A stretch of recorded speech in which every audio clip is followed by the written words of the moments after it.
Good morning, everyone. My name is Clayton Lulin, and I'm the Marketing Manager here at Family Office Metrics. I'd like to welcome you to the third and final in this three-part series of webinars that is focused on finding, optimizing, and rewarding talent in the family office. But before we get underway, I've got a few bits of housekeeping that I need to cover. We are offering CPE credit for the webinar. To receive your 2 credit hours, you must stay online through the entire presentation, answer all of our poll questions that we asked during the webinar, and then complete a quick survey that will appear after the webinar is over or when you close the webinar window. One of those survey questions will ask if you'd like to receive CPE credit, so you want to make sure you answer yes to that one if you would like to receive your credits. Once you do those things, I will send you a link to complete your $49 payment, and then you will receive your CPE certificate via email. This webinar is being recorded, so if you have to leave early or get disconnected, you'll receive an email with a link to view the recording. Note that you cannot receive CPE credit for viewing the recording. There will also be a Q&A session with John and Trish following the webinar, so please ask your questions via the Questions tab on the GoToWebinar software. If for any reason we don't get to your question during the webinar, we will follow up with you afterwards. Also, don't forget to check out our website, familyofficemetrics.com, where you can register for all of our events and upcoming speaking engagements, not to mention submit your resume or position descriptions and be a part of our executive placement program. Our website is also the best place to get details on the many consulting services we have to offer SFOs, wealth advisors, and technology and service providers. It is now my pleasure to welcome John Carroll and Trish Botoff, our presenters for this morning's presentation.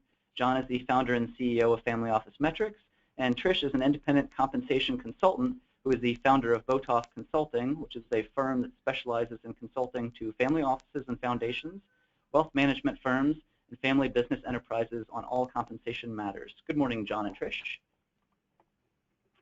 Good morning. Good morning. Thank you, Clayton, for that introduction. And I want to say initially thanks to all of you for joining us this morning in our conversation about compensation. And thanks to Trish Botoff, who's here with me in the office in New York. It's a delight to have her here co-presenting with us on topic because she brings a wealth of knowledge, experience, and a passion to this topic. So I think it's going to be a great webinar, so thank you, Trish. Well, thanks for having me, John. I've been looking forward to participating. Great.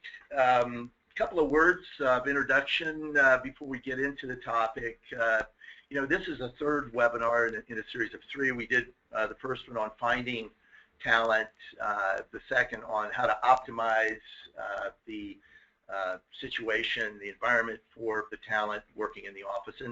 And this session is going to focus on rewarding talent. And by rewarding, of course, we mean the compensation, both short-term and long-term compensation for executive team members. So this is the final of 3 webinars, and as Clayton mentioned, they're all available for your listening pleasure and viewing pleasure on YouTube. So please take advantage of that if you want. So with regard to the agenda, next slide, Clayton, we're going to take a look at some trends in the space, challenges, drivers, and spend some time talking about design, because I think that's a key component of a successful compensation program is the design. And Trish is going to give us some of her insights and also share some best practices and some, really the best thinking on design to compensation plan in the family office. We're also going to spend some time talking about performance measurement. Got a couple of case studies there where we're going to look at compensating the chief investment officer and also compensating the chief financial officer. And then finally, we're going to wrap with some data that we collectively, Trish and I, have done a couple of surveys over the last few months. We completed one in the spring, and we've got one going on right now in summer. So we're going to share some of that data with you, and hopefully that will enlighten you. And then we're going to spend a few minutes in Q&A. So that's the agenda. And before we get into the program, I'd like to take 2-3 minutes to talk about why we're doing this series. And Clayton, that's on the next slide. This series is really to inform both the buyers and the sellers in the single-family office. And by buyers, I really mean family members, board members, trustees, and executives who are looking, if you're a chief executive and looking for a chief financial officer, you're essentially a buyer of talent. And you know, we didn't want to leave out, however, the candidates themselves. So we really have striven in this webinar series to address concerns and needs and issues of both buyers and sellers. So for those of you out there who are candidates and thinking about your next move, I hope you find something rewarding in this that will give you some guidance on next steps. And to the next slide, Clayton, we can see the purpose of this webinar series has really grown out of our increasing presence and activity in the consulting field as it relates to the people, because historically we've been involved in technology and process, and lately over the last several years we've been involved in more and more in management and structure and organizational best practices, and of course that involves people. And all of that's an outgrowth of our sort of virtuous cycle of consulting, planning, assessing, managing change, and reviewing, which again leads into a new plan. So we see our method and our focus to be exclusively in people, process, and technology based upon our consulting approach. And with regard to people, on the next slide, we've had some success in the last couple of years. Last year, we placed a single-family office interim CEO. We placed a single-family office CFO. We placed a single-family office investment committee member, and we placed a single-family office executive assistant to the CEO. Right now, we've got 4 searches underway, one for a CEO/CIO, the top job in a single-family office in Texas, looking for a private trust company senior investment officer, a family office, single-family office in New Jersey, a director of family services for a single-family office in South Florida, and also a senior accounting manager for an office here in New York. So, you know, our approach has been on both sides of the issue, buy side and sell side, as it relates to single-family office. And I think we'd like to start off our session today with a question for you. So our first question is on the next slide. How would you describe yourself? Are you a candidate seeking a position? Are you a family member or a family seeking a candidate? Are you an interested party, or are you none of the above? So this will help us to frame our remarks as we go through the webinar today, and Trish and I will do our best to balance our thinking and our conversation so that we provide useful information to both candidates and to families. For those of you who are interested parties or none of the above, I hope you find something interesting in the webinar as well. But quite frankly, we're going to be focused on the first 2 parties as the most important members of the audience. So I think we probably had enough time on this question. Why don't we go ahead and take a look at the answers? But before we do that, or while we're doing that, I do want to remind all of you that if you are interested in the CPE and earning the CPE for this session today, which is 2 CPE hours for the session, you've got to answer these questions. So be sure and answer all the questions, and then at the end, be sure and identify yourselves as someone who wants a CPE. So looks like we've got a few people looking for position, and looks like we've got the bulk of the audience is interested parties. So interested parties, will do our darndest to meet your requirements for information today. So let's move on then into the webinar itself, and we're going to start, as I said, in our first section talking about executive comp, trends, challenges, drivers, and then the design of best practices, design of compensation programs. And on the next slide, we've identified, Trish and I talked about this at length, and really have identified three major trends that we think are just secular and are continuing to gain steam as our experience with the market continues. And one is, I think you'd all agree that there's a continued trend towards professionalism and institutionalization in the single-family office. More and more families are seeing the family office as a business. It's not a back-of-the-envelope activity. It is, in fact, a real business, and they want to manage it as such. And as a result, they're bringing in professionals to staff the senior positions in the office.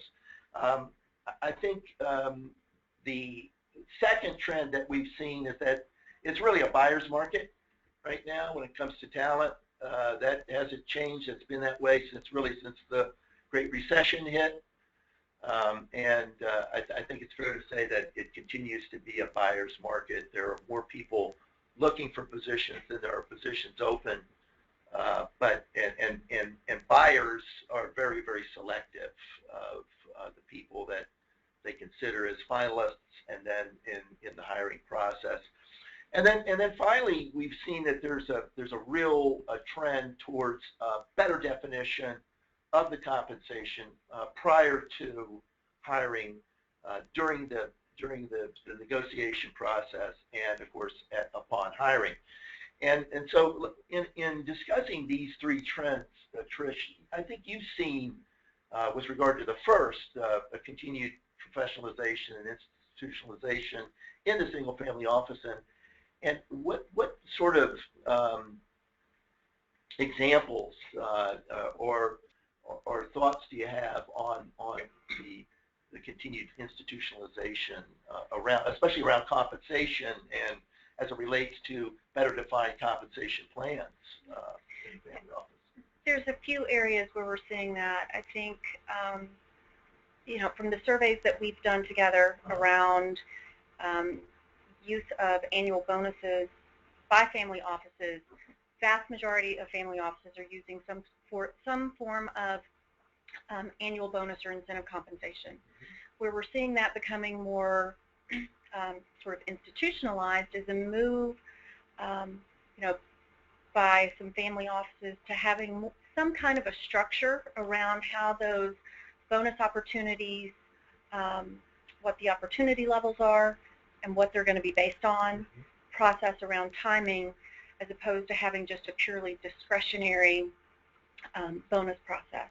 So that is, discretionary is still what the majority of family offices use, but we are seeing a move by more family offices towards something more formalized. Another area is increasing use of long-term incentive plans, and we'll talk about this a little bit more later in the presentation. But there's a number of different forms that can take, but having that longer-term compensation in place, and then for longer tenured executives and staff, seeing more of an effort to do some retirement planning, and using long-term incentive plans to help with that retirement planning process. Well, thank you. And the trends, I think, are sort of underlying many of the challenges and some of the drivers. And let's go to the next slide, where we look at the challenges that we see, not only to the applicants and candidates, but also the family office. As we mentioned, it's a buyer's market, but by the way, family offices still have a tough time finding candidates. It's not that easy, and the reason it's not that easy is because people who have jobs and are doing well in their current position are not necessarily enthusiastic about leaving where they are, where they're successful, and they understand the rules of the game, and venturing off to a new opportunity. So So there is a challenge for offices to find qualified candidates. Determining comparable positions too is something that I think that offices have, you know, a challenge in determining. And what's your thought on that, about a comparable position? It is a challenge for family offices. It is such a unique market segment. Yeah. And so often in family offices there are not clearly defined roles as you might see in the broader marketplace. It's usually a blending of roles. You may have at the executive level a president who's also functioning as a CIO, or a CFO Exactly. who's also doing the function of a COO and overseeing the investment function if it's being managed by outside firms. Mm-hmm. And because family offices don't have such clear definition, trying to figure out what is it that the incumbents are doing, what's the complexity of the family office, what's the complexity of the services that are being provided, are all things that need to be taken into consideration. And there's not a lot of great data that's specific to the family office sector. So that also can be challenging, and as So getting reliable data is a real challenge. yes, right? it is. I think most clients that I've worked with kind of surveyed their counterparts, the peer group, and say, you know, what are you doing? And sometimes that guides the you know, the decision. So I'm wondering how much of a factor is location in you know, like New York, LA, Dallas, let's say, versus Akron. When we're looking at data that's available through published surveys, most of that data is going to be on a national basis. Okay. And there are outlying environments such as New York City and LA, San Francisco, where there are some geographic differentials that need to be taken into consideration. But the bulk of the data really represents Middle America and what the vast majority of incumbents in the United States are getting paid. So if we're using market data, especially for executive level positions that aren't in those exception areas, we would just use the national data. If we're working with clients either in New York or on the West Coast, we might need to look at adding a premium to reflect the differential that's being paid, and not to be confused with cost of living. That's certainly a factor that impacts what people are getting paid, but really looking at what are the differences in compensation levels between those markets. Okay. So premium on top of national data, yes, for the specific target premium markets. Okay, so for the applicant, finding a position is a challenge, and how do you do that? Well, you know, my recommendation is to stay in touch with your network. Obviously, networking is the very best way to find out about opportunities. I know many family offices, before they hire an executive search firm for help, will get their own network, and they'll ask around and say, look, I'm not going to hire a consultant. I'm just going to use my network to see if I can spread the word and you know, round up some good candidates, and sometimes that's successful. And so I think that for those of you who are out there looking, you know, build your network, build your presence. You know, sending your resume into or contacting search firms is not necessarily beneficial or helpful, because they're focused on filling the positions that they have, because they're being paid by the buyers. So, but it's good, you know, it's good to network with those firms too. I think in our first webinar we gave a list of 7 or 8 of the top executive search firms who are active in the single-family office space. Of course, reach out to Trish and John if you're thinking about a move, because as you know, we have some positions available, and also our focus is purely and simply and exclusively on single-family office. So we're not looking for private bankers registered investment advisory types. You know, finding the position is a challenge, but use your network, number one, and then of course reach out to the professionals, number two. I think you know, once you've identified some roles that or some positions that seem interesting to you, I think one of the challenges for you as a candidate is understanding the vision that this office has, their philosophy, culture, the people. Because if you're going in as an executive, you're going in as really as a part of a senior team, and personality and culture is just a key role or key element of the role you're going to play. So you need to understand that and really take that on. And then I think finally you need to really understand and be able to communicate, articulate to the family how you're going to fill in the gaps in your experience related to the position requirements. And I think it's fair to say that most people go into position about a third of the position they can do with their eyes closed, or maybe even while they're asleep. A third they absolutely can do. You know, they know precisely how to do it and don't feel totally comfortable. So that's about 2/3. And the other third, though, is stuff that's new. And so there's, you know, it's a little challenge. But you know what? Everybody wants a challenge. That's what we want as executives. And so the key is to be able to articulate to the family how you're going to meet the challenges and fill in those gaps. When we take a look at the next slide, drivers, from the same perspective, family, office, and professionals, you know, the drivers of compensation are really, we think we've boiled them down to these. So from the family office perspective, it's legal structure, it's the scope, size, and complexity of the office, it's where that office is in their life cycle. So are they just like a startup? Are they multi-gen, that this is, you know, they're on to their 50th year? And finally, family philosophy. And Trish, you've seen family philosophy. I mean, you've seen situations, and in fact, you and I both get involved a lot of times in situations where it's broken. Yes, oftentimes when I'm getting hired by clients, it's because perhaps someone was hired, it could be anywhere from 6 months ago to 6 years ago, and the intention was we're going to get a plan put in place. And for whatever reason, time has gone by, family discovers it's a little more difficult to do that than they intended, so it's kind of taking a look back and trying to catch up and get something in place that works.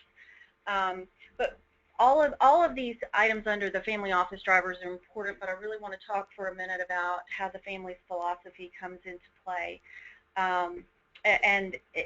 Another driver would be the market data, as we talked about on the prior slide. But the market data is really an input in the process of determining how the compensation philosophy and plans should be structured. The family's philosophy is really going to be an overriding influencer, because some families are going to be more comfortable paying all base salary, and they don't really want to have any incentives in place, while other families are going to be far more aggressive with the use of incentives, targeting base salaries either at or a little below market median, and then having much bigger upside potential through annual and long-term incentive plans. And so making sure that there's a good fit between the strategic objectives of the family and what the family is comfortable with and how the compensation plans are structured is really important for those plans to be successful, and for the executives and other participants in the process to be on the family office side to be successful. And I kind of the mirror image of that is the role that the executive is playing in the family organization and how that philosophy affects them. And we see that a lot, and we're, you know, our two little case studies are going to reflect the different approaches that families take to the roles of responsibilities and authority levels of the candidates or of the executive, and especially as it relates to whether or not there's investment, whether there's revenue side, or it's just purely expense. And we've seen that play a major role, as well as from the professional side, quality of life, because not everybody wants to work 24/7. All right, and I'll start with a couple comments around the investment function. Yes.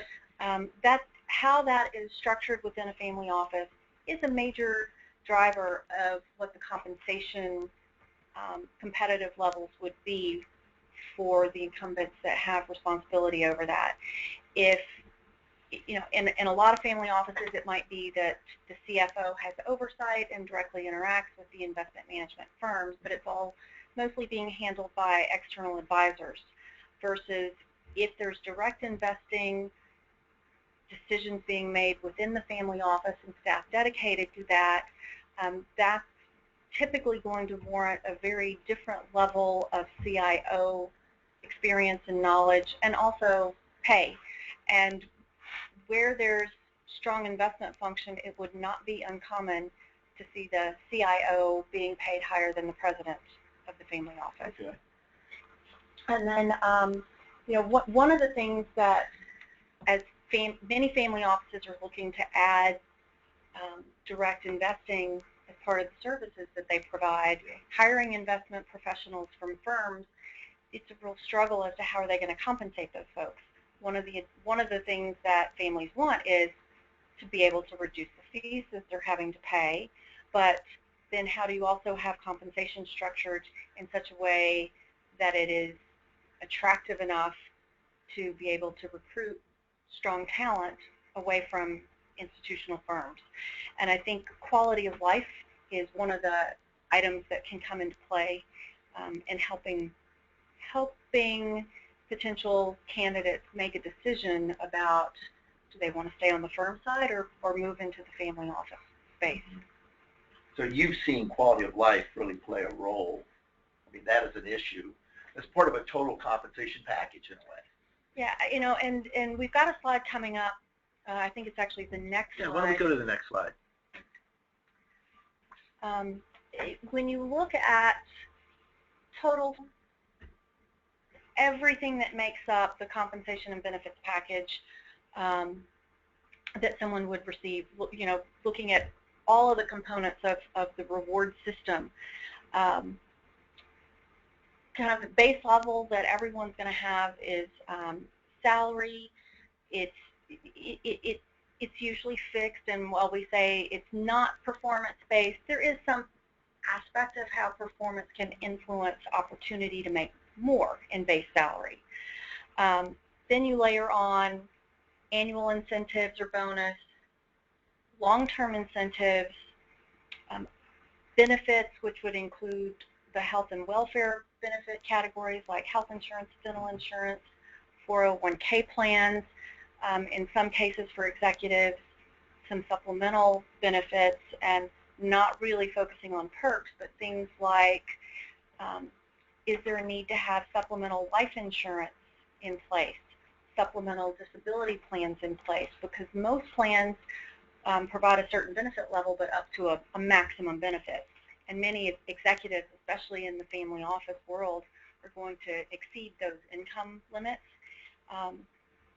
And then looking at quality of life, geography, where is the position based? You know, and is it where the incumbent wants to be? Is it near family? Is it an easy, you know, lifestyle if they've got children that's conducive to that, or for someone who wants to be in the city? And then also quality of life takes into account the expected work hours. You know, an 80 to 100 hour work week expected versus a 40 to 50 hour work week.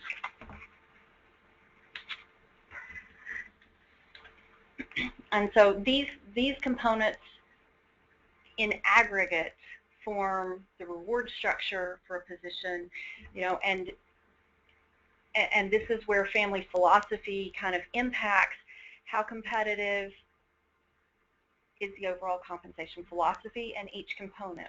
As I mentioned before, with, you know, are salary levels set a bit low versus market, or are they very competitive versus the market? How aggressive does the family want to be using incentive plans?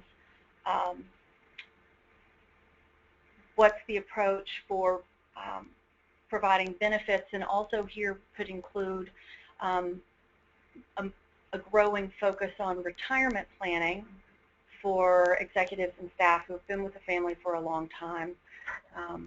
So taking all these things into consideration helps drive, from a philosophical standpoint, how the family wants the role to be structured and the compensation and benefits that they want to provide. It's also important from candidates' perspective to take these things into account and make sure that it's part of the decision-making process of whether this is a good fit for them. So how do you, at least in your experience, how do you see the different components translating in? Are there rules of thumb? I mean, like if you think of salary being 100% or 100, is there a kind of a rule of thumb based upon time on the job, or experience, authority, the role, to say, you know, from an incentive standpoint, I think that incentives should be like 20 or 30 or 40 or 50 versus that 100. I mean, or is it just so specific to the instance and to the family's philosophy? You know, it's going to vary by job. If we look at market data and what percentage of the overall compensation do incentives play. But at the end of the day, it's really going to be decision by the family as to how comfortable are they with having certain components of compensation established at certain levels. You know, and it could be, you know, we can provide market data around this might be what's typical. Now let's talk through what's going to make sense in this environment. Well, one of the questions I have then is, like, when we're called in, when we get called in to sort of remediate a situation, right? You gave the example of the CEO/CIO got hired, some promises were made, nothing got done, and then, you know, 6 years in, we kind of Chris gets called in to figure out how to make it all right. And how much, you know, how much of the philosophy comes into play there versus market force? Well, market has to be taken into consideration, because if you're not taking that into account when designing what your structure is going to look like, it's going to be hard to attract candidates, and it's going to be harder to retain the really good staff that you do have. So, you know, there's some variability in terms of fixed pay versus incentive compensation, but there's also categories of jobs where you can't just ignore how it's typically structured in the market. For example, if you create a private equity function within your family office, staff who work in private equity firms get paid a certain way. They get opportunity to have carried interest in deals, often have the ability to co-invest in deals, and so to try to hire really good candidates in that field and just say, we're going to pay you a base salary and a bonus, but we're going to, you know, it's going to be strong, but we're not going to have any longer-term incentive. That's going to be a real challenge, I think, for the family office to attract the type of talent that they're wanting to get. Or even to retain, as in the example, right? To hang on to this person. So you've got to take philosophy into account, you've got to take market into account, and you've got to take into account the relative value that the candidate or the employee puts upon him or herself in situations. Yes, and you know, even though it still might be a buyer's market for employers, that doesn't mean that there aren't calls on a regular basis going out to people who are good at their jobs, because there are openings. Yeah. There are people who are recruiting for positions, and opportunities are going to get presented. Yeah, that's for sure. Well, let's talk about on the next slide about the process that you consider this to be, I would say, a best practice process. That if you're in a family office and focused on compensation matters, that you would adopt at least some of the elements of this process over the year. Definitely. I encourage the family offices that I work with to think about the compensation process on an annual basis. And there are some things that are highlighted on the top of the chart that work that needs to go on behind the scenes, and then at the bottom of the chart, there are certain times that the decision makers in the compensation process for a family office, whether that's just the patriarch of the family office, or if there's a family board or a compensation committee that may even have outside board members.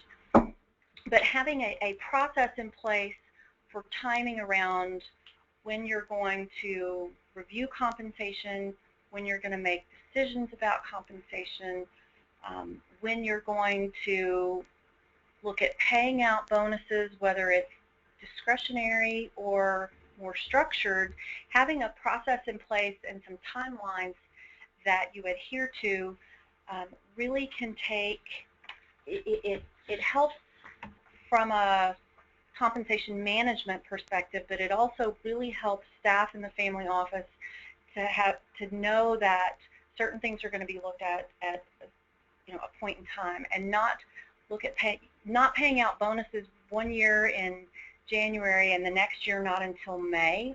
That creates a lot of unintended angst among the employees, and so to have a process defined where, and you may not look at market data every year, that might be something that you do every couple of years, but having a kind of a fixed timeline and a process by which you're going to follow to make those compensation decisions and take those actions really makes it easier on the family members who are involved in managing the process, as well as the staff who are on the receiving end.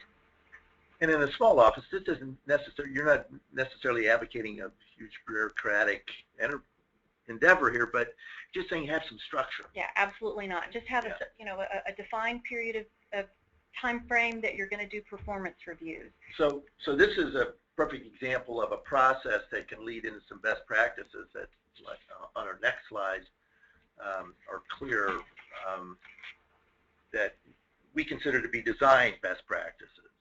And so why don't you talk a little bit about these, Trish? Okay. Starting with, don't make the compensation structure more complex than it needs to be. Simple is not bad. Simple can be very effective. It's mostly just important to have it aligned with what the goals of the family are. As we talked about on the last slide, have some defined periods by which you're going to be looking at performance, and time frames when you're going to make payments, whether you're going to be looking at doing salary increases at a particular time of the year, or when you're going to be paying out bonuses or incentive payments.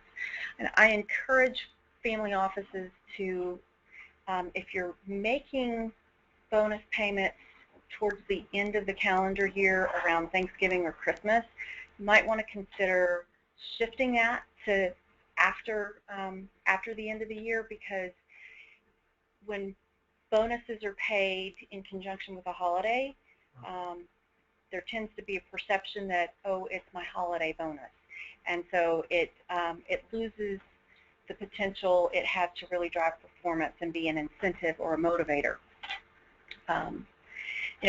Establish compensation levels that are competitive with the market but aligned with the philosophy, and review those on a regular basis to make sure that you're not falling behind. Establishing goals to the degree that you can, and this is something that we're going to talk about more in the next section, but where you can have more definition around what you're going to be paying incentives for, include a mix of quantifiable as well as non-quantifiable measures. It's hard to take qualitative assessment completely out of the mix in a family office environment because of the way family offices are structured, the priorities may shift, but again, kind of having a framework within which those assessments and decisions will be made. And where you do have plans in place, documentation. Getting things defined up front will make it so much easier to resolve situations down the line whether it's someone leaving the family office, whether someone becomes disabled, if someone dies. Figure out how you want to handle all those situations on the front end so that it's not so challenging to try to figure out how it's going to be resolved when those situations do come up. So documentation adds a lot of clarity. It does. Well, and it also helps you think through how you want things to work. Yeah. Because you're forced to make some decisions when you're putting a plan in place. Yeah. Yeah. So let's go to the next slide, because I think we're going to talk now about the components and of compensation, and we're starting with base salary. So I know we said it's not at risk for performance, but you also mentioned that there is some variability based upon, good job for this year, let's give you a salary increase, that sort of thing. And we've got ranges, right, of relevant range of salary and sort of the median and above, below the median and that sort of thing. So, yes. So it's not performance-based, but performance can influence what someone's future opportunities for growth around base salary. And one of the things that I always try to encourage family office to think through, make sure that all of your roles are well defined and pay a competitive compensation rate, whether the person is a non-family member or a family member. There's a tendency in a lot of family offices to think, oh, well, it's a family member, we don't need to pay that person, or we don't need to pay them very much. Have you seen that, where the family members are sort of shortchanged? In some cases, yeah. Yes. Okay. Yeah, and it's not always the case. In Sure. some cases, it might be the converse. Yeah, but things tend to run smoothly over the long term if you have an established philosophy and it applies to everyone who's doing those roles. That's fair. Yes. Well, and there have been situations where people who are family members were working in family office, the compensation that they were getting paid wasn't competitive, and that person actually left and went to work somewhere else for more competitive compensation.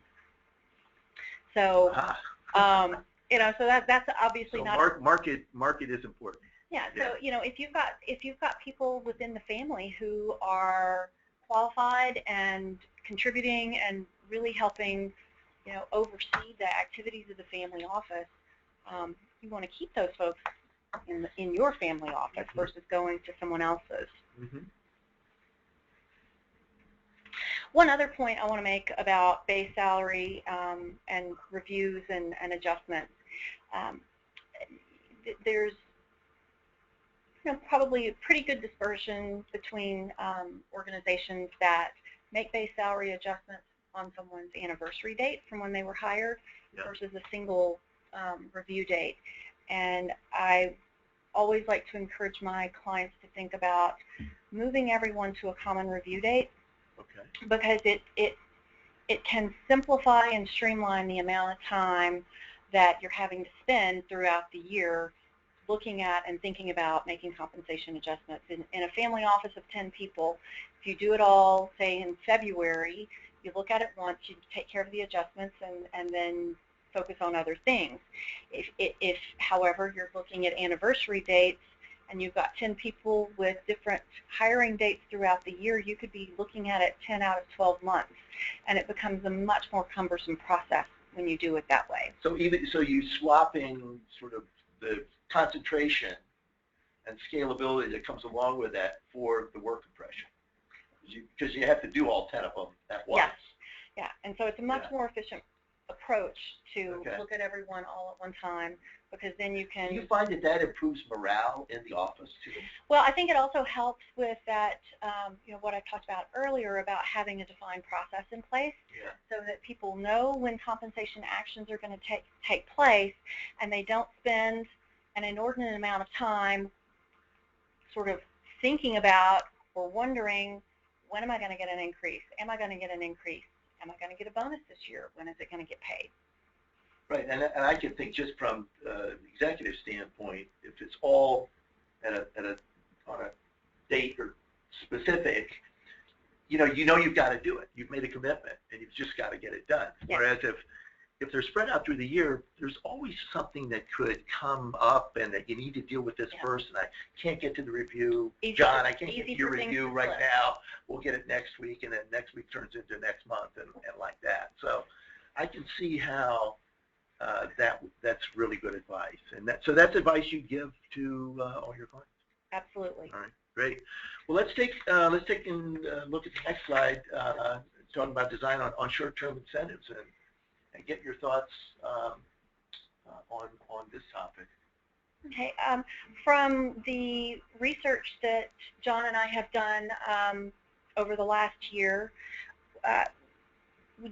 we have found that somewhere around 90%, and in some cases a little higher, of family offices are providing some type of annual bonus or annual incentive.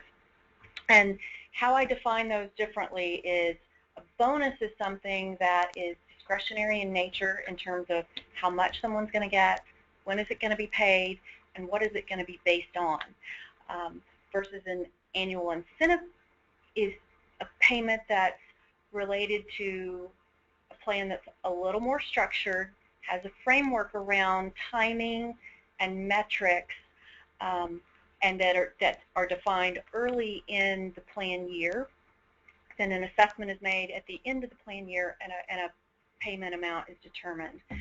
I have found with my clients that while it takes a little bit of thought on the front end to get, and some work on the front end to get a more structured incentive plan in place, it actually ends up being so much easier on the family members who are having to make the decisions, as well as the participants, because the pure discretionary nature of a bonus just leads to a lot more uncertainty.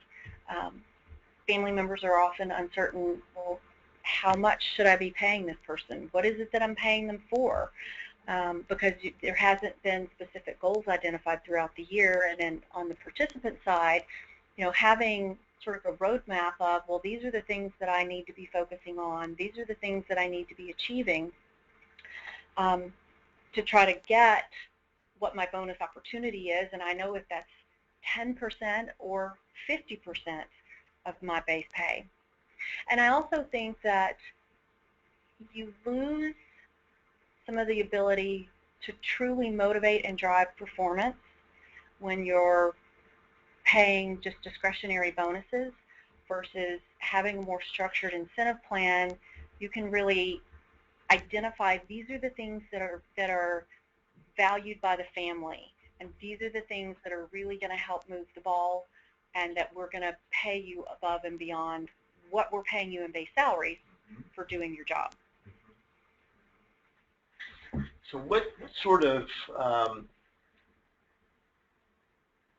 short-term incentives are there? I mean, in terms of managing, performance-related incentives and those that are not. And I think we'll see that in the next slide. Yeah. Actually. Yeah. We have a list on the next slide of some examples of bonuses that are more performance-based, where if you have a more structured annual incentive plan, doing spot awards throughout the year that are timely and in direct response to having achieved something specific, having structured team incentives, project bonus, or some type of a gain sharing plan, versus the types of bonuses that don't necessarily drive future performance as well. Guaranteed bonuses typically going to come into play if that's part of a negotiated package when you hire someone. The discretionary bonuses it's a thanks for what you did, but it doesn't really help drive, here's what I want you to do going forward. Retention bonuses aren't as common, but that's really if, based on situational circumstances, if you're trying to keep people for a set period of time or keep someone from leaving. And then on here is pension plans. Those are things that are not going to drive performance, but there's a lot that you can do where I view it as you can get a lot more bang for your compensation bucks having plans in place that really help drive performance, motivate certain behaviors, create alignment between the family office employees and the family, so that what is important to the family is what's going to be motivating the behaviors of the employees. I think if I've learned anything while I've been in this business over these years, it's that incentives work. Yes, right? Incentives absolutely work, and that's why it's so important that you have incentive plans that are well designed. Yeah. Because if you have poorly designed incentive plans, they're still going to work, but it may be that you're motivating behaviors which are really not in the best interest of the family office or the family. Right. Have you seen any in your work with clients with family offices? Do you see any difference in terms of the motivational power of performance-based incentives versus non-performance-based incentives? I work with a lot of family offices, and most of the time in my engagements, the first step of the process is to have a conversation with key stakeholders, whether it's family members, board members, or the incumbents. And it's interesting, and it's been very interesting, and with almost no exceptions, the people that I talk to in family offices are really dedicated to the families that they're working for. And so I don't think that having a structured incentive plan is really going to change that aspect, but in terms of really getting work focused on what matters to the family, having a more structured incentive plan can definitely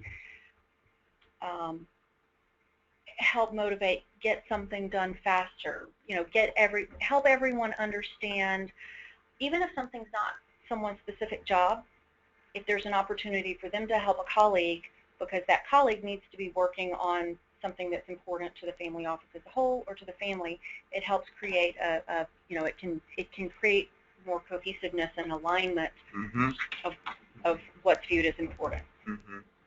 So incentive plans work for sure.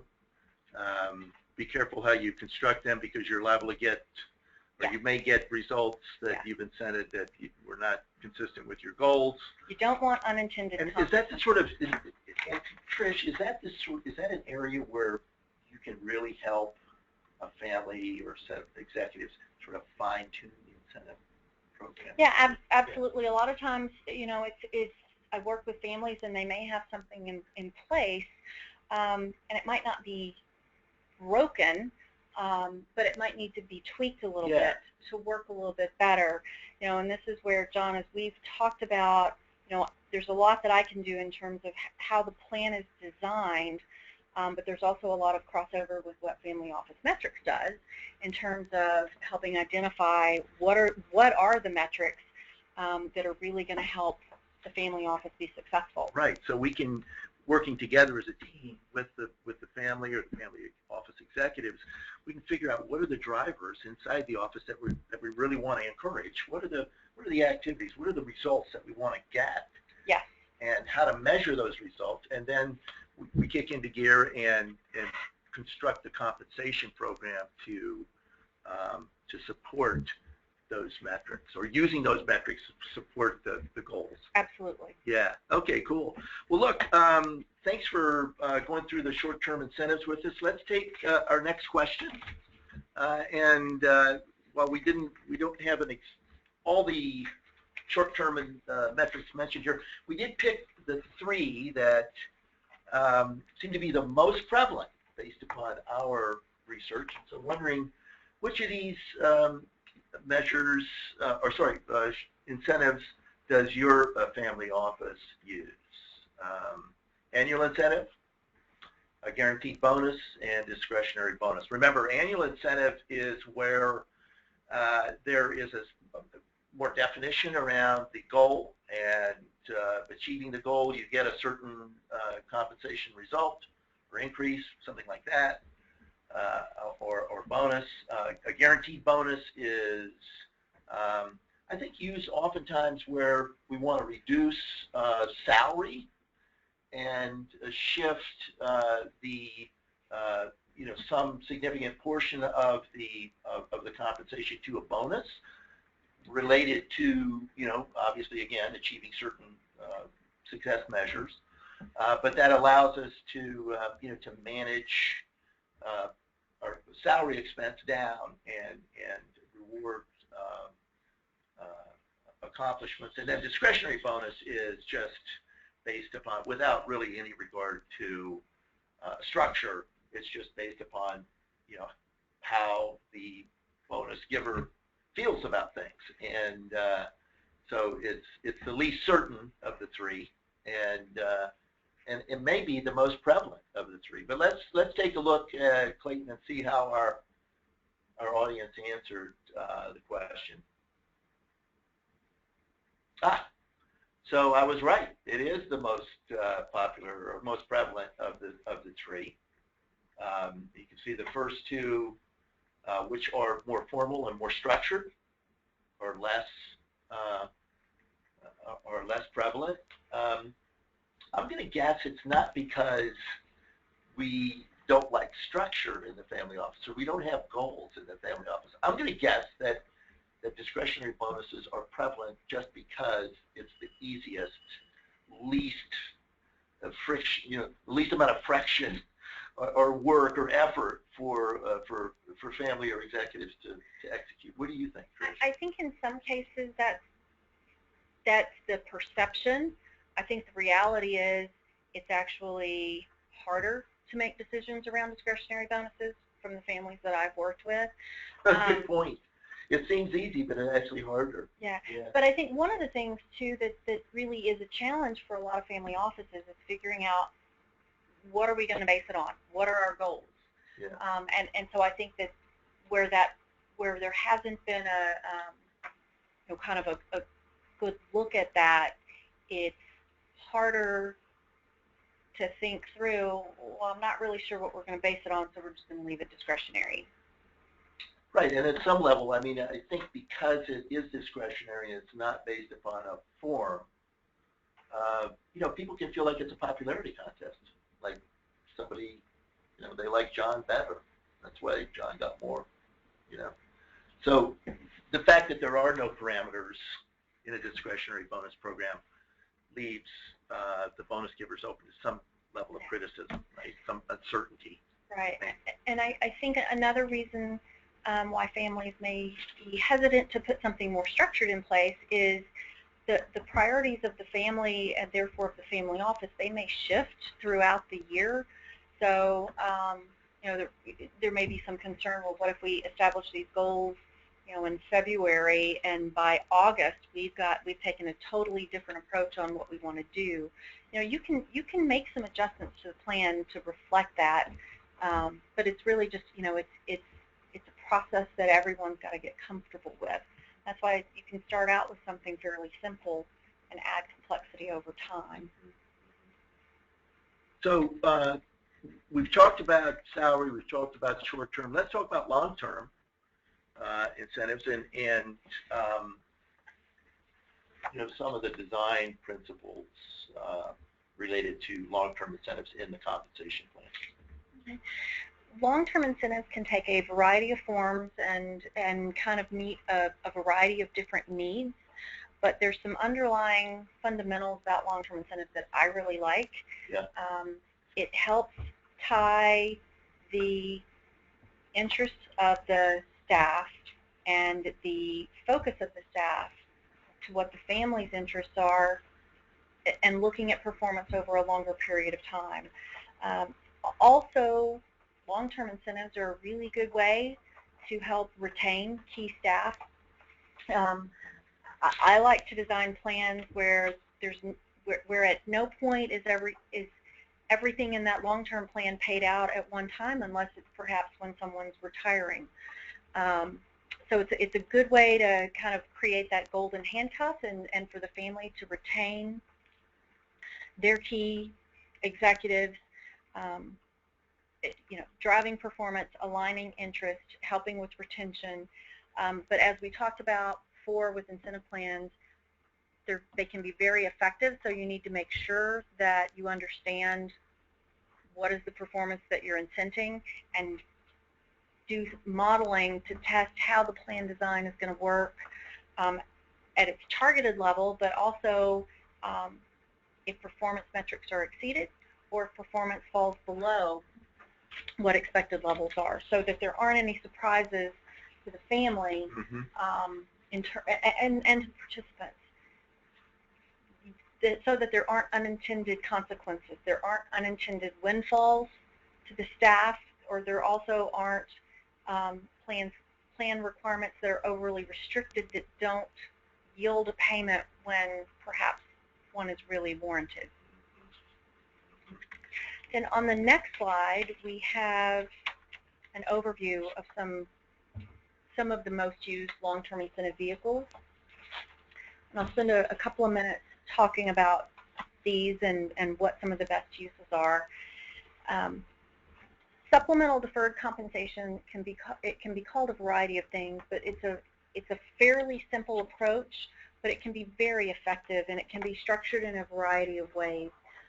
It's really additional compensation that is to be paid out at some future point in time. There is typically a vesting requirement to receive that compensation, and it can pay out either throughout the life of the plan or at an identified retirement date, and the participant doesn't pay any taxes on that money until they actually receive it in cash. So this is great, especially if you've got something that you want to do for one incumbent. Say you need to get a plan in place and do something additional for the family office president. And so while it's fairly simple, it can also be very, very effective, and it is probably the best solution for a lot of family offices. The next item on the list is carried interest, and this is typically going to be used in a family office with a private equity function, and participation is generally limited to perhaps a CIO or those who are involved in the private equity deal. Some considerations when you're putting in carried interest plan in a family office: there are some things you can do to still provide the compensation opportunity to the participants, but protecting the interest of the family, such as having a vesting period for the carried interest, and limiting, if someone were to leave the family office and they were vested in the deal, you can limit the upside so that there's not additional gains once that person has left employment of the family. Co-investment opportunity, again, this is generally going to be seen in family offices that have a private equity in function or active with investments, but it's allowing participants to invest some of their own money alongside the family. Would recommend that this be kept kind of to more senior staff. I've seen examples where it was opened up more broadly, and if you have lower level staff making very small investments, and then it's going to create a much bigger administrative burden, especially if someone leaves the family office. So really kind of limit the participation to the more senior roles.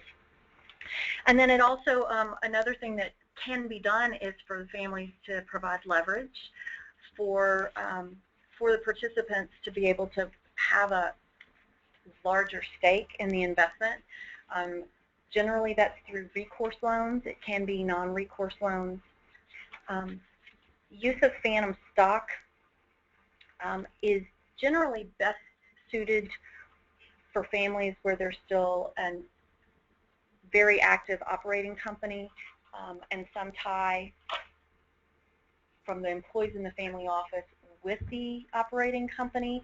However, it can be used in a family office environment, especially if there's strong focus on investments, and there's a number of different ways that it can be structured, but it's certainly going to be a little more complex than some of the other vehicles. And then another thing that families can do is if they're active in investments but don't really want to either limit who has the opportunity to either get carried interest or have investment opportunity is when a deal closes, you can create a bonus pool related to that transaction and bonus the folks in the family office who've been active in that. So if we go to the next slide, we've got our next polling question, and finding out for the participants on the call today, if you're using long-term incentives, which vehicles are you using?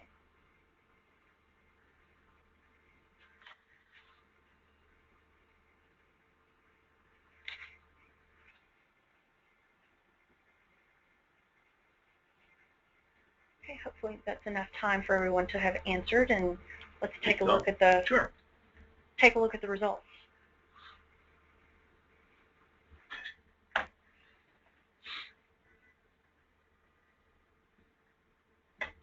So basically, half of the respondents have no long-term incentive plan. Yeah, and a quarter have some sort of cash plan, and then the other quarter have some interest in the investment performance. Yeah, and actually, you know, that the response rate is going to change based on the mix of who's being surveyed. But you know, having a little over half of the respondents on today's call that have any kind of a long-term incentive plan in place, that makes me want to cheer. That makes me happy. Oh, that's good. Yeah, yeah, because I think that, you know, in some of the other circumstances where we've looked at this, yeah, sometimes the response rate is a little bit lower, and I just think long-term incentive plans are a really, really effective way of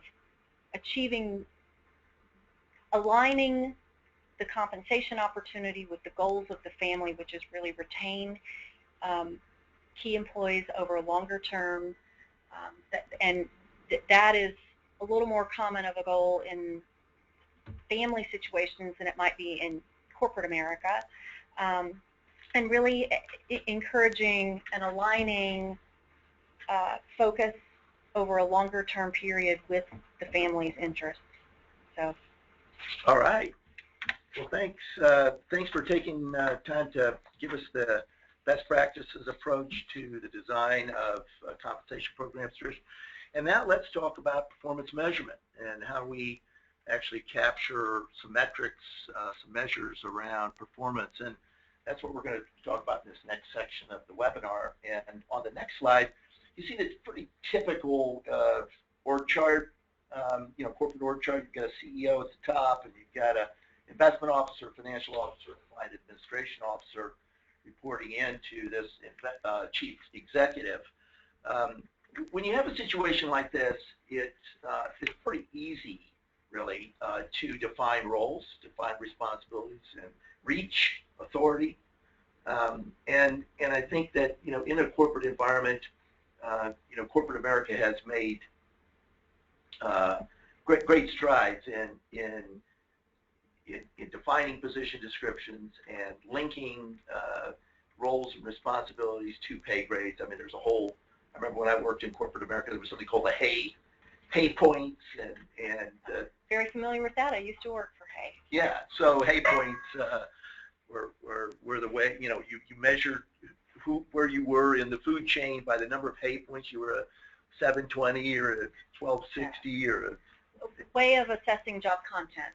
It takes into account, you know, the skill level, the responsibility, decision-making authority. So there's an element to that when we think about family office, but the challenge, and we mentioned this up front, is the challenge is a lot of times these roles are commingled. Yeah. So you got a CIO who's also the CEO, or you got a CEO who's also really the financial and operating officer. And maybe the principal responsibility of the CEO is working with the principals and the family members to organize and coordinate and quarterback all of the activities that go on in their lives. So a lot of it depends, you know, on the structure.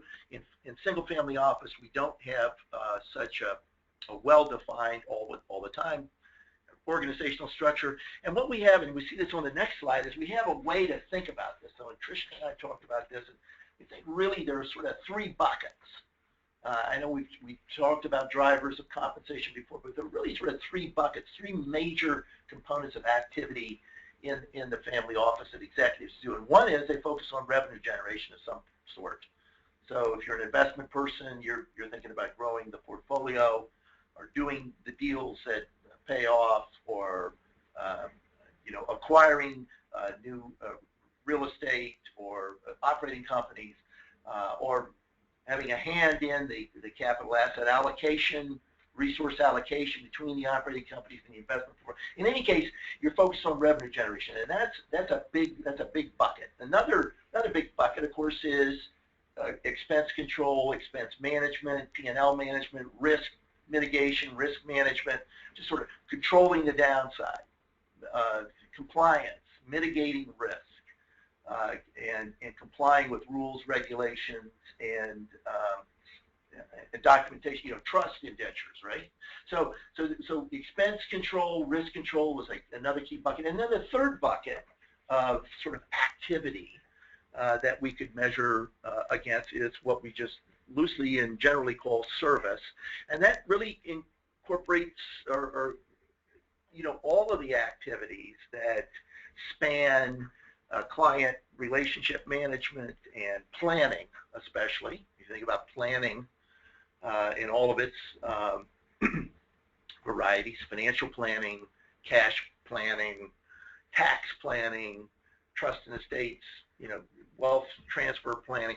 I mean, service and professional service is a key component. So what we've done is we've really said, if you think about what you're doing, especially if you're in the situation where you've got commingled activities, think about the key drivers. And so over to the right there, we've given you some examples. Gross investment returns is an example of a key driver for somebody who's just focused on revenue generation, or risk-adjusted returns would be someone who's got a foot in revenue generation and a leg in risk control. Expense growth,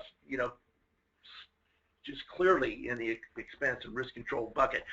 Profits, again, they're in the leg in revenue generation and leg in expense and risk management. Planning, as I mentioned, is service. Tax deferral, quality of life, which is a key component of satisfaction for our principals. Our principals hire family office executives so that they can lead the lives that they have earned, and they expect us to provide them with the quality of life that they demand. So, thinking about your role and your position in terms of these broad categories, these compensation drivers, is a way to transcend the hay point system and transcend the boxing, the chief this and the chief that, or the VP of this and the VP of that, and think about it in terms of what you deliver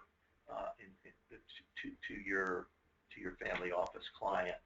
So the next slide, we're going to take a look at how to use this framework and set goals. You've got to understand compensation and benefit, the costs of compensation under a variety of circumstances. So you take any one of those views and you say, look, what are the range of possibilities? And in a way, this is an analysis that you're doing from low end to high end.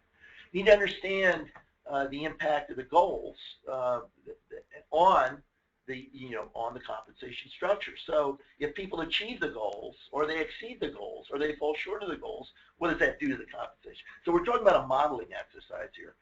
Third, you need to make sure that you're aligning, and this is where we have a very, very strong point of view, aligning the interests of the family and the goals and the strategies using what we call a balanced scorecard. I'm going to show you an example of that in a minute, but the point of the balanced scorecard is it's a virtuous circle, a virtuous cycle that connects all of the key measurable activities in the family office and relates them back to those three, major activities that I was talking about before. And so finally, you want to ensure that your plans support your strategic plan, short, midterm, long-term efforts from strategic planning point of view. And the balanced scorecard on the next slide we'll see is really the very best way to organize your thinking around compensation. And so balanced scorecard top to bottom. So you've got your financial layer. So you've got your executive that's got key performance indicators. You've got your customer layer. When a customer is really about relationships. You've got your business process layer, operations, and that's finance, legal, HR, ops, accounting, and then finally you've got your learning and growth layer, your culture. And I don't know if you remember, but Trish stressed very, very strongly at the outset of her remarks how important family philosophy is. And that means the culture in the office. And so cannot be ignored. All of these elements are related to one another. And when you think about the three big buckets, you think about the balanced scorecard, you'll see that you can derive measures that will serve as proxies for success in each one of these balanced scorecard tranches.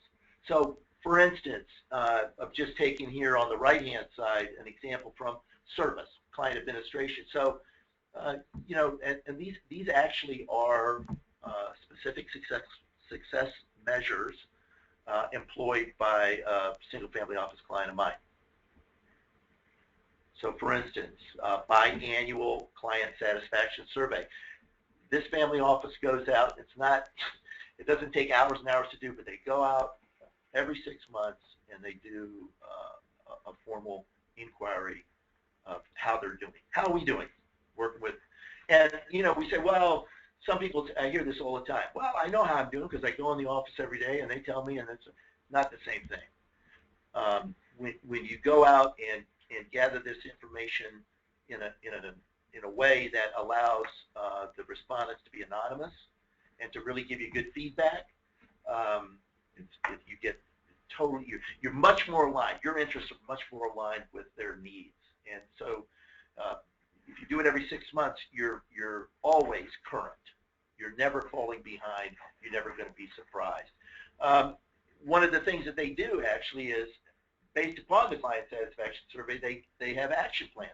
They have action points, and they say, let's take action. So how many of those things did we have? How many did we take action on? Another measure is how many client meetings. Sometimes, some clients want to be met with regularly. They call you up, you're talking to them every day. Others, not so much, maybe once a year. Point is to have, and this goes back to documentation, having a formal approach to the process. So we know we meet with this client every 6 months, or we meet with them quarterly, or we meet with them monthly, or we talk to them every day, but we have a formal meeting structure, a calendar, and we meet our calendar. And so if you've got a baseline, then you can set a success measure against that. Did you have all 4 meetings with your client this year, as you're supposed to have done? And then another measure is to go back, and as an outcome of the satisfaction survey, and at one of the client meetings, you do an annual review of scope and service with your clients. I think all of you who work with CPA firms who do audits or reviews or compilations with you, you know that they'll sit down or taxes. So they're doing the tax work for you. They'll sit down with you, before tax time and do a plan. And they'll review, and they'll say, this is what we're going to do for you this year, and sign on the dotted line, right? You guys should do the same thing. Professionals, investment advisors do that regularly with their clients. Review how they, their current relationship and how should we change it or not going into the future. So really good measure of performance. Likewise, I point out down here that this family is very interested in training, and not only training for staff, but training for clients. So education, a key component. So anyway, the point is that you can make metrics that reflect what's important to you. This balanced scorecard gives you an approach. The 3 buckets give you an approach. doesn't matter. What matters is that you take this framework and use it to create measures and metrics. So let's take a look at a case study now. We're going to look at compensating the CIO, and this case is based on a case that we did recently. And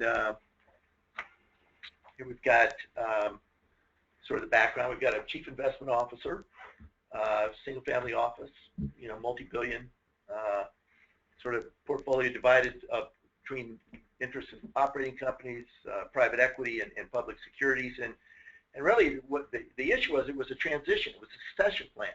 And so the current CIO is set to retire. The family's looking to attract top talent. They asked us to help. We got involved, gathered some market data to support a plan, a compensation plan, like Trish was describing, was the right approach, and then really built that plan based upon the market data. But first, and then on the next slide, we really made sure that when we were talking with the family and the candidate that we had shared goals, because that was just key. I can't stress enough how important it is, philosophy, culture, values. When you're going in as an executive into a small business, it's a family office, and I just cannot stress that too strongly, how important the alignment of your interests and their interests are. That cultural and philosophical alignment is really, really important. Likewise, the candidate wanted this to be his or her last job. Late 40s, looking for, this. I want to stay here and work on out. I've done, my family's where I want, and we're where we want to be, and I want to find my next job, and that's the one I want. And so I also want, as a part of that, the potential for growth. And by the way, both of those goals, in fact, all three of those goals, are shared by the family. And so it's a little bit like the slot machine where you've got the apple, and you hit the jackpot. But when you can line those goals up, the top three goals between the family and the candidate, you've got a winning combination. So let's take a look at how we modeled out the comp. We went. This was in the Northeast. So we modeled out the comp at based upon market, and we looked at market all in. Market was about $850. 350 was salary, and then there were other short-term and there were long-term incentives. So the short-term was an annual bonus, and so that's based on performance, right? So there were performance measures put in place there that you had to achieve these measures to make the bonus. So salary is down and significant annual bonus potential, and then there was a long-term cash incentive, and Trish talked about that, and I think we saw that was one of the top choices in the three long-term incentives that we mentioned. I think it was 25% of our respondents said they had some long-term cash incentive plan like that. In this case, you can see how across the top we've got 100% of goal, but we also have 75% of the goal, and we have 125% of the goal. And of course, it was it wasn't an either or 1, 2, or 3. It was it's a graduated scale. So if you made 96% of goal, then you got 96% of your your short-term annual bonus, like that. In any case, this person, being new in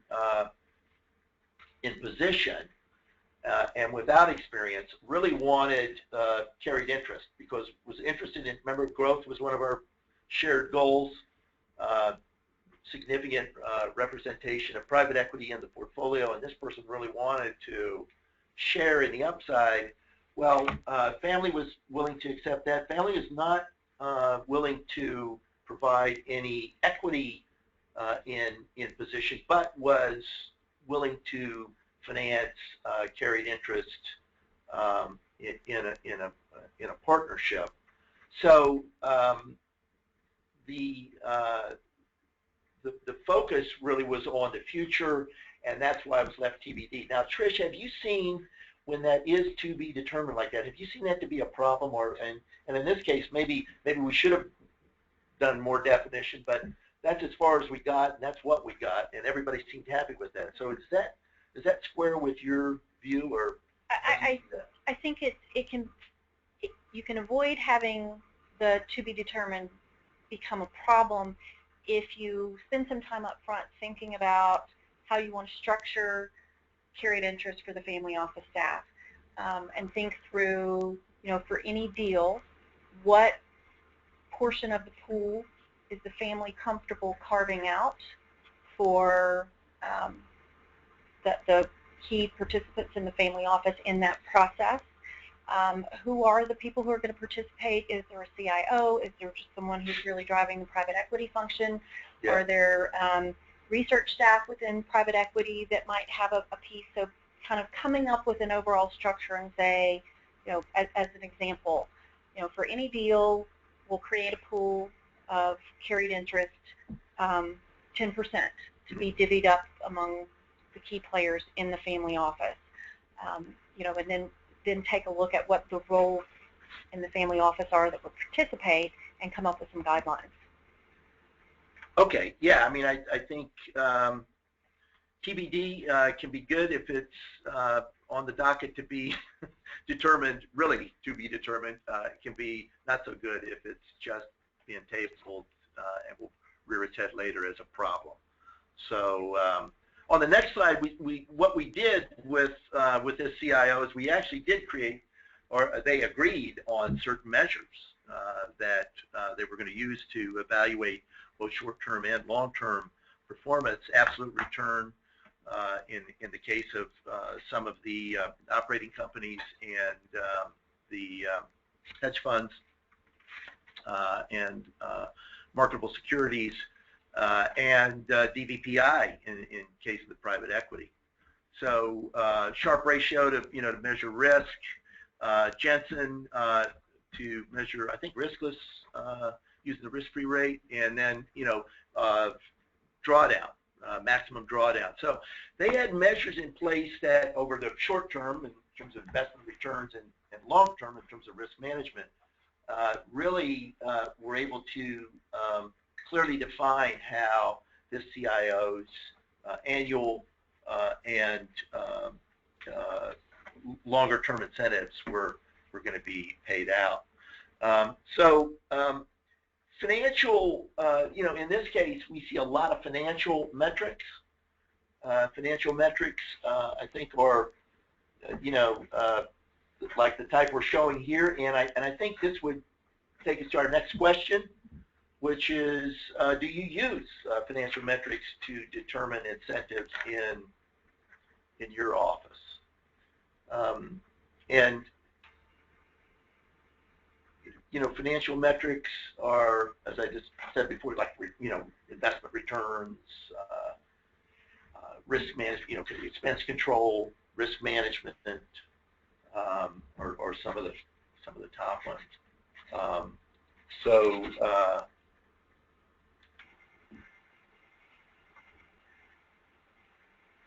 Let's see if we've got results.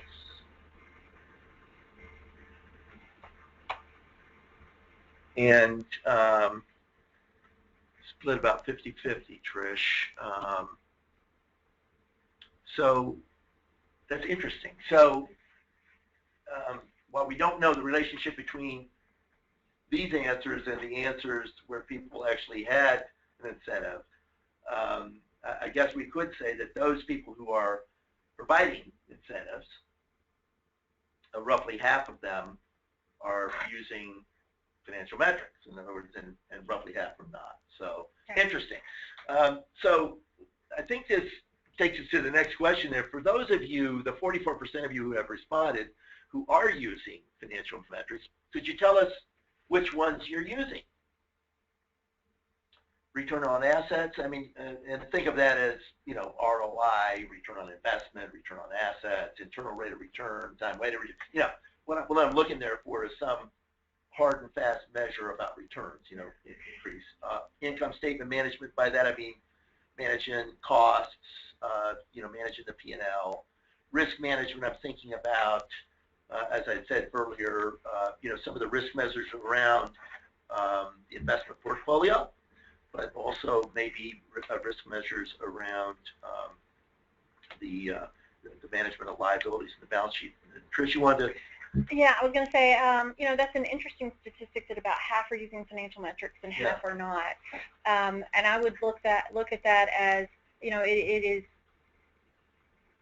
an opportunity for those family offices that aren't currently using financial metrics to look at how they can start to incorporate that in, even in a simple way, to really help drive performance and align how your compensation dollars are being spent with what you're really measuring success as a family office by.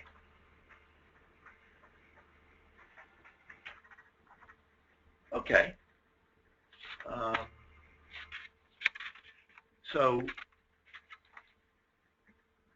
So of the people who are using financial metrics,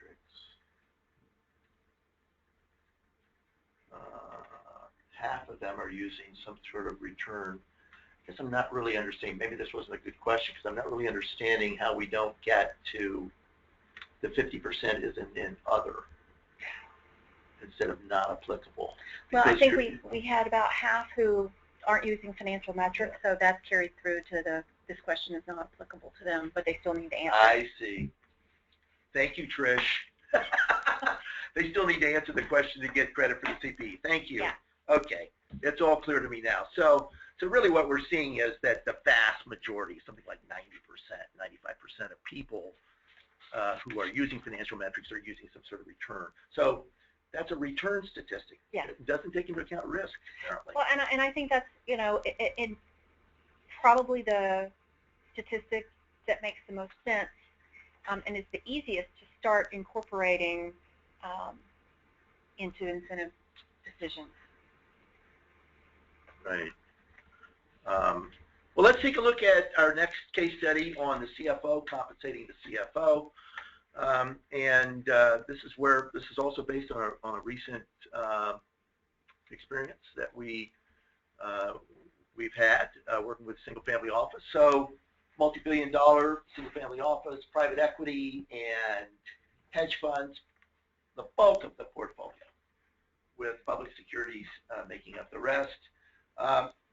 Really a new position, didn't have a financial officer per se in the office, and had been relying upon external providers, CPA firms and others to do a lot of this work because it was principally related to tax. And so that was the real need, but as the situation, as their success grew, they needed more reporting and internal compliance and control. And when we worked with them, we found that the numbers showed that they would be better off by hiring somebody than they would be to continue to outsource. And so put together a compensation package that made sense from the standpoint of market, like Trish mentioned before, but also made sense to the candidate who had quite an excellent background in these matters. And so perfect fit, but what really made this a perfect match was the shared goals that both the family and the candidate, CFO candidate, had. We see those on the next slide. I think that both family and CFO were really interested in, again, this being a situation where these three goals could be met to each satisfaction. And again, we lined them all up and met all. So quality of life was a key component of this because this person was at a point where that was a meaningful part of life and life-work balance. And so, And that was okay with the family. The family was perfectly fine with that and supported that. In fact, welcomed somebody who wanted that sort of, or shared that value with them. Both candidate and family were interested in this being a long-lived and essentially permanent relationship. So retention and the ability to keep it going for the long term was a key component for both. And furthermore, the candidate, and especially the candidate, was interested in a challenging environment, had come from a high-powered, dynamic environment and wanted challenge. Didn't want to just go and review invoices for payment, but really wanted to be involved in as a part of the senior team, making decisions and being a part of the analytical review of the portfolio and new deals and structures and all of that. And the family was really looking for a candidate who could step up and do that. So it was just, once again, we pulled the lever and we got orange, orange, orange, or maybe it's jackpot, jackpot, jackpot. And so we got shared goals between family and the CFO. So when that happened, we took the next step and modeled out what we thought, and that's on the next slide, what we thought would be a reasonable approach to compensating. And we looked at the salary was right in line with market. We got an annual bonus that was based on achieving goals, but really was more really focused on achieving those goals. And so it wasn't trying to incent behavior above and beyond the goals, but was really saying these are minimums that we need to achieve every year. And then the long-term cash incentives, again, were focused on longer-term success versus a plan, 5-year plan. And there were no other possibilities for, there was no equity, there was no carried interest, there was no sharing in the investment. But there was a real ability to, to build a retirement with the long-term cash incentive. And Trish, you've seen this with financial officers, I'm sure, who don't share who are part of the investment process, but don't share in the investment returns. And in a modeling a process like this, where it's clearly defined, I think adds a lot of certainty to the lives of the financial officer as they go through their work. It does, and in many cases, and I'd say probably most cases, you may want to be incenting your CFO on very different metrics than you do your investment team, so that you have some checks and balances in place. But part of what helps make that be successful is having an appropriate compensation structure in place for the CFO, that's market competitive and provides upside opportunity and link to performance, so that the CFO knows what they need to do and what the expectations are, what they're going to be rewarded on, which is going to be different than what your CIO or private equity team might be rewarded and on. We've got some examples of that actually were the measures used based upon the balanced scorecard on the next slide. You can see that when we do these models, we also come up with these measures. So we measure, create some metrics, we model, and in terms of financial control, there was a continuous improvement around internal audit. There was accurate cash flow forecasting. There's a really super important element of the CFO's role and responsibility. There was to forecast cash needs and cash requirements, and also estimate cash inflows from private equity deals and marketable securities. So financial control aspects, risk management, making sure that all the tax compliance was done timely. Hadn't been a problem with that, but the accounting was behind in some cases related to tax compliance, and so bringing that accounting in sync so that the tax compliance was done timely was really important. And then managing fees and expenses external to the office was a key metric that the family used to evaluate success of the CFO. So let's take us to our next question, which may be our second to last question. And what we're asking here is, you're thinking back about all of these different compensation programs and plans and approaches. What's your highest priority for implementing a change in the coming year? Is it benchmarking? Do you want to know more about the competitive market? Are you looking to add a long-term incentive plan for some executives? Are you thinking about reviving an annual bonus plan or revving up one? Are you thinking about hiring or recruiting new talent? Are you thinking about implementing a supplemental retirement benefit? So we chose these because, based upon our research, these are the top 4 or 5 priorities for for compensation programs that we've seen from single-family offices this year. So interested in your thoughts. I'm guessing that's enough time on that question. Let's see the results, Clayton. Okay, benchmarking. Boom. All right, good to know. Well, you came to the right place, because that's what we do here. Botop Consulting and Family Office Metrics are partners in a number of different, we mentioned our compensation survey we did earlier. Let's go to the next slide.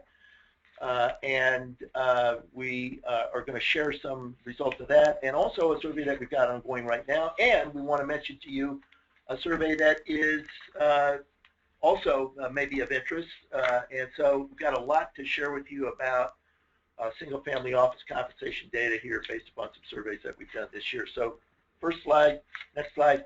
In spring 2015, we did a survey of 36 single-family offices, and we had found that incentives were included in compensation, almost 9 out of 10 times.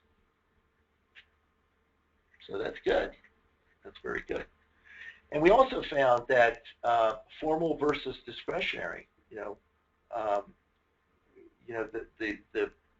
it moved more towards discretionary. There were more discretionary plans, discretionary bonuses was a compensation plan versus a form. So that can be good or it can be bad. We favor more formality, I think. Is that a fair statement? Yeah, I think using incentive compensation is a great way to help motivate and drive performance. Having a little bit more of it doesn't have to be crazy complex structure.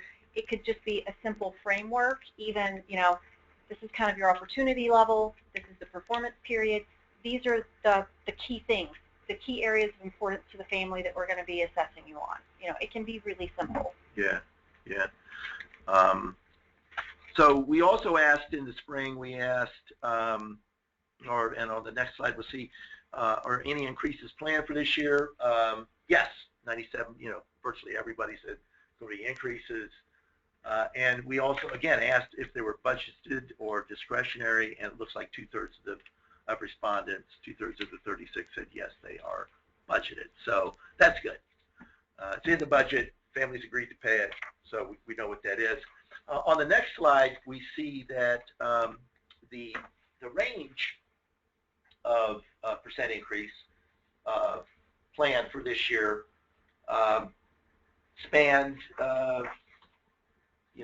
less than 3% to more than 5%, but the vast majority of respondents said we're going to pay somewhere in the 3% range, somewhere between 3 and 4%. Yeah. is the most prevalent increase rate. And that is very much aligned with what the overall U.S. market is doing. Compared these findings with what the results from the World at Work salary budget survey are, and didn't see any significant differences between family offices and private companies. Yeah. Okay. Great. Trish mentioned World at Work, great resource for you people out there who are interested in doing Googling. You can find some pretty good papers. I think just about every year they do a public company study and they do a private company study, and they release some level of information. Yeah, they're the preeminent sort of association for compensation professionals. They used to be called American Compensation Association, which had a little more clarity to it than World at Work does, but it's still a great organization. Yeah, and they do make their information available, so take a look if you're interested. On the next slide, we started, in anticipation of doing this webinar, I put a little survey out there asking people about different sorts of incentives that they use. So far, we've gathered 23 single-family offices in response. The survey's still open. You're welcome to go to our website and take it. It doesn't, I don't think it asks anything about, your assets, but maybe it asks an over-under question on assets, so I know that turns a lot of people off. But,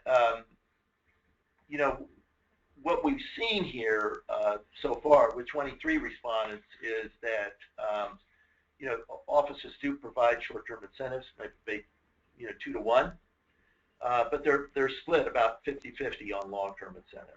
So a little bit different results from the ones we got before, but interesting. So we're in the process of gathering benchmark data and collecting it. So go to the next slide, and we'll see what we've learned from the 23 about which long-term and short-term incentives they're using. So you can see discretionary bonus plan is the number one, short-term followed by annual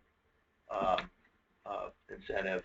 On long-term side, it looks like it's split almost evenly between carried interest and long-term cash plans. So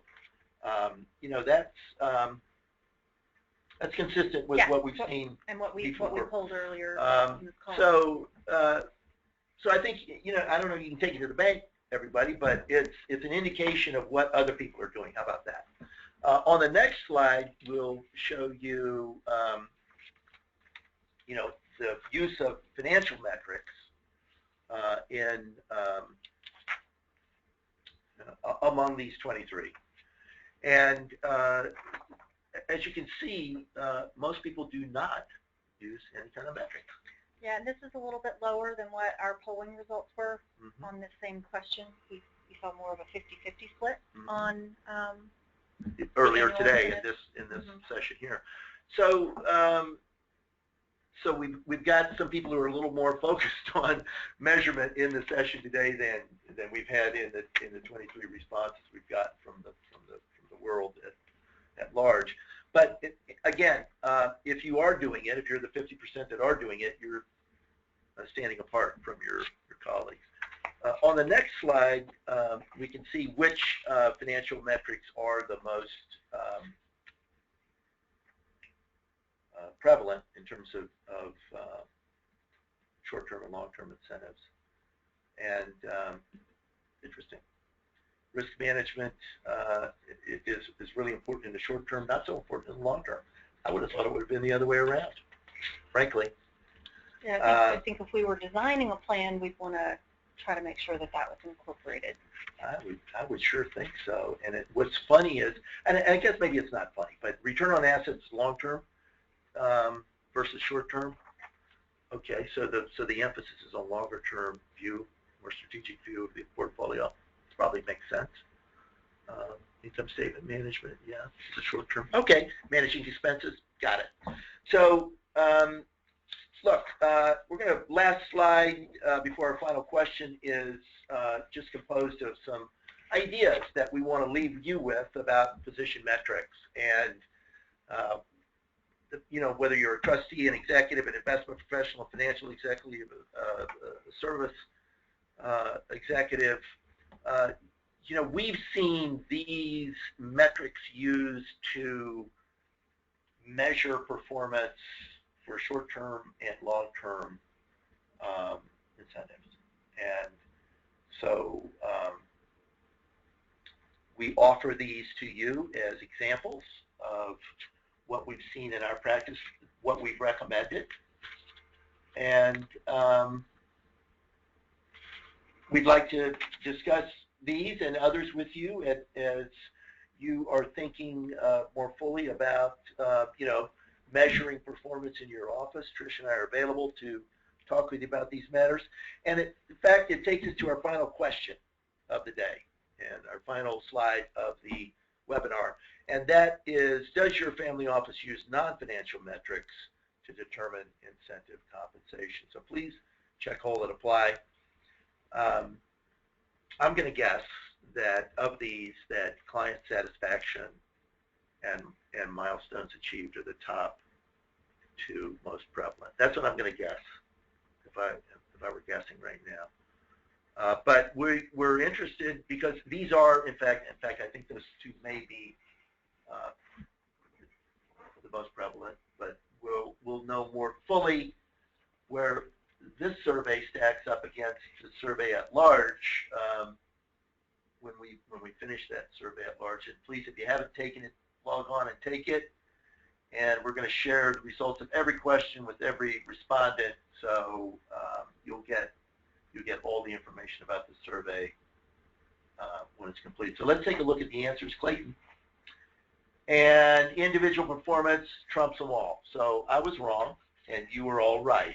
Well, I was going to say, I didn't say anything, but my hope was that we'd see that all of these things are being used, at least to some degree. And it looks like they all are being used at some level. So that's terrific. One thing before we close out, I think we've got about 1 minute per question, but I don't know. But before we do close out, I want to mention a survey that Trish is working with the Forge group. And Trish, maybe you say a few words about that, how people can get to that. Yeah, so one of the things that I've really wanted to try to address since starting my own consulting practice is trying to get some better data specific to family offices. John and I are partnering on some things, and there's some other initiatives that we have in place. But one thing that's underway right now is an executive compensation survey. It's different from anything else that's out there, primarily because it's being driven by family offices. It is being driven by the Forge group of family offices, which is an affiliation of 13 or 14 different regional family office groups. And those family office executives are the ones who have been driving the survey. I have been working with them to help shape the content, but it is focused exclusively on the foremost senior and strategic executive positions that may exist in a family office. We're taking a much deeper dive on how long-term incentives are used, what is the value of the long-term incentives, also around benefits for executives. There isn't any cost to participate in this. Fidelity's Family Office Services Group is funding the survey. And one of the things that has been of the utmost importance to the Forge Group members in designing the survey is to ensure that it is completely confidential. We don't have any way of identifying whose data belongs to which family office. So we've tried to cover all of the family office groups' concerns, yet still get some really good information. It's designed that you should be able to complete it within about 10 or 15 minutes. The survey is going on now. The participation deadline has been extended to next Friday, June 19th. And so if you are interested in participating, please either reach out to me or reach out to John, and we will make sure to forward you the information with a link to participate in the survey.